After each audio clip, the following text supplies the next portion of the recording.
అనుదిన నిత్యజీవపు మాటలు. దేవుని నామానికి మహిమ కలుగునుగాక. దేవుని వాక్యాన్ని చదువుకుందాము.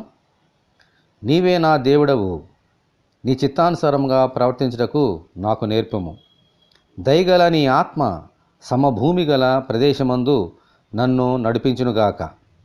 కీర్తనల గ్రంథము 143వ అధ్యాయము 10వ వచనం.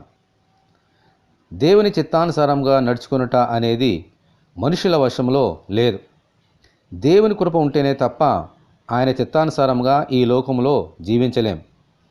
మన హృదయంలో ఆయనను చేర్చుకొని నీవే నా దేవుడవు అని ఆయనతో నిబంధన చేసుకుంటే ఆయనే మనకు తోడుగా నుండి ఆయన మార్గంలో నడిపిస్తారు.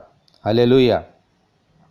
అంతేకాదు, మన ప్రభువు వాగ్దానం చేసిన ప్రకారముగా ఆదరణకర్త అనగా పరిశుద్ధాత్మ మనలను సమభూమి గల ప్రదేశంలో నడిపిస్తారు, అనగా సర్వసత్యంలోనికి నడిపిస్తారు.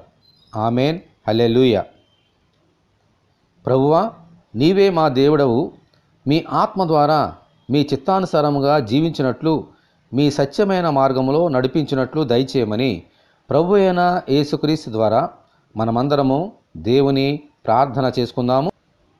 ప్రభువా, భక్తులు ప్రార్థించిన రీతిగా మేము కూడా మీరే మా దేవుడు అని ప్రార్థన చేయుచున్నాము నాయనా. ఈ లోకములో మీ చిత్తానుసారముగా జీవించడానికి మా జ్ఞానము సరిపోదు. మీ కృప ఉంటేనే కానీ మేము ఆ కార్యమును చేయలేం.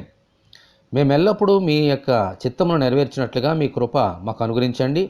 అంత మాత్రమే కాదు, మీ ఆత్మ చేత మమ్మలను సర్వసత్యములోనికి నడిపించండి.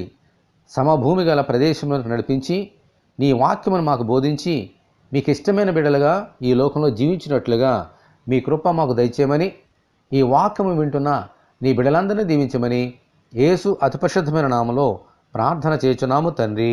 ఆమేన్. మన తండ్రి అయిన దేవుని ప్రేమ మనకందరికీ తోడేయునుగాక. ఆమేన్. పరిశుద్ధ దేవుని మందిరం.